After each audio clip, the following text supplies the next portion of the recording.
13ই August তার দেশে আসার কথা বা আমাদের কাছে রিপোর্ট করার কথা। সাকিব আল হাসান গতকালকে রাষ্ট্রপতির আদেশ অনুযায়ী সাকিব আল হাসান এখন আর সংসদ সদস্য নন, তো উনি একজন ক্রিকেটারই রয়েছেন। তো এরপরে তার বাংলাদেশে এসে আসতে হবে কিনা বা উনি ডাইরেক্ট যাবেন কিনা, দ্যাট ইজ ডিপার্টমেন্ট। কবে বাংলাদেশে পা রাখবেন, যেহেতু সাকিব আল হাসান ক্রিকেট অপারেশনসের অধীনে চুক্তিবদ্ধ ক্রিকেটার, আপনি কি মনে করেন যে সাকিব আল হাসান এই মুহূর্তের যে পরিস্থিতি সেই অনুযায়ী বাংলাদেশ ক্রিকেট বোর্ডকে তার জন্য এক্সট্রা সিকিউরিটি এনশিওর করা দরকার? দেখুন, সাকিব আল হাসানের 12ই আগস্ট পর্যন্ত এনওসি আছে। 12ই আগস্ট পর্যন্ত যেহেতু এনওসি আছে, ওনার 13ই আগস্ট তার দেশে আসার কথা বা আমাদের কাছে রিপোর্ট করার কথা। সো যেহেতু 12 তারিখ, আজকে হচ্ছে গিয়ে 7ই আগস্ট, তার আরও 2-3টা খেলা রয়েছে, আমরা তাদের সাথে যোগাযোগ করব এবং তার প্ল্যানটা জানার চেষ্টা করব। প্লাস যেহেতু নিরাপত্তা তো ব্যাপার রয়েছে, এটা শুধু সাকিব আল হাসান বলে কথা না, আপনারও নিরাপত্তার ব্যাপার রয়েছে, এখানে আমার সিনিয়র ভাইদের নিরাপত্তার ব্যাপার রয়েছে। না না না না সাকিব আল হাসান এখন একজন ক্রিকেটার, তার গতকালকে না না আসছি ভাই, জি। সাকিব আল হাসান গতকালকে রাষ্ট্রপতির আদেশ অনুযায়ী সাকিব আল হাসান এখন আর সংসদ সদস্য নন, তো উনি একজন ক্রিকেটারই রয়েছেন। তো প্রত্যেকটা মানুষেরই তো সিকিউরিটি কনসার্ন রয়েছে।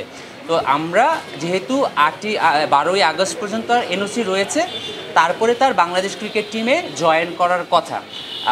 বাংলাদেশ ক্রিকেট বোর্ডের সিলেকশন প্যানেল এখন পর্যন্ত কিন্তু বাংলাদেশ পাকিস্তানের জন্য দল ঘোষণা করেনি। বাংলাদেশের জন্য যখন ওনারা দল ঘোষণা করবেন, সে যদি টিমে থাকে তখন একরকম, সে যদি টিমে না থাকে তখন তো তার এনওসিটা কাজে লাগছে না। সাকিব আল হাসান টিমে থাকবে না এরকম চিন্তা ভাবনা কেন আসছে আবু ভাই? সাকিব যখন अवेलेबल থাকেন, জালাল ভাই বলেছেন Shakib available to play the Pakistan. না একটা রিয়াসাত ভাই, একটা প্রশ্ন হচ্ছে গিয়ে সাকিব আল হাসান অ্যাভেলেবেল আছেন কি না, একটা প্রশ্ন হচ্ছে কি উনি অ্যাভেলেবেল আছেন কি না, আরেকটা প্রশ্ন হচ্ছে কি উনি সিলেক্টেড হচ্ছেন কি না। কেন হবে না? মানে এটা তো আগে কখনো হয়নি আবু ভাই, আমি জানি এটা আপনার ইস্যু না। না না না সেটাই বললাম যে একটা হচ্ছে কি উনি টিমে আছেন কি না, আরেকটা হচ্ছে উনি অ্যাভেলেবেল কিছু না। আমার মনে হয় শাব্দিক পার্থক্যটা আমরা সবাই বুঝি। সো ওইটার উপর ডিপেন্ড করে আমরা আমাদের যে অ্যাক্টিভিটিসগুলো আছে সেভাবে পরিচালনা করব। না, যদি উনি নির্বাচিত হন, উনি যদি টিমে নির্বাচিত হন, তাহলে তো স্বাভাবিকভাবেই উনি বাংলাদেশে টিমের সাথে জয়েন করেই যাবেন বা টিমের সাথে জয়েন করবেন, সেটা ওনার ইন টার্মস অফ হিস মানে কনফার্মেশন অফ সিলেকশন সেটা ডিসাইডেড হবে।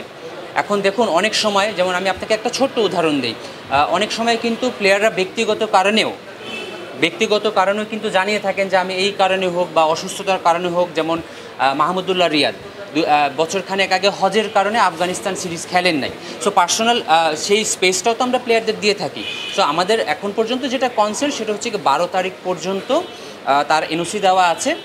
সিলেকশনের ব্যাপারে উনি সিলেক্টেড হবেন কি হবেন না, এটা বাংলাদেশ ক্রিকেট বোর্ডের সিলেকশন কমিটির রেসপন্সিবিলিটি। দেখুন, সিলেকশন হন উনার অ্যাভেলেবিলিটি, এই দুইটা বাংলাদেশ ক্রিকেট বোর্ডের সিলেকশন প্যানেল, ন্যাশনাল সিলেকশন প্যানেলের রেসপন্সিবিলিটি। এরপরে তার বাংলাদেশে এসে আসতে হবে কিনা বা উনি ডাইরেক্ট যাবেন কিনা, that will depend on the board. ঠিক আছে, বোর্ড এখনও যেহেতু ভেঙে দেওয়া হয়নি, বোর্ড চলমান আছে, বোর্ডের ডিসিশনের ব্যাপার। আমি অপারেশনস ইনচার্জ হিসেবে আমি যেভাবে বোর্ড আমাকে ইনস্ট্রাক্ট করবে সেভাবে আমি অ্যারেঞ্জ করবো।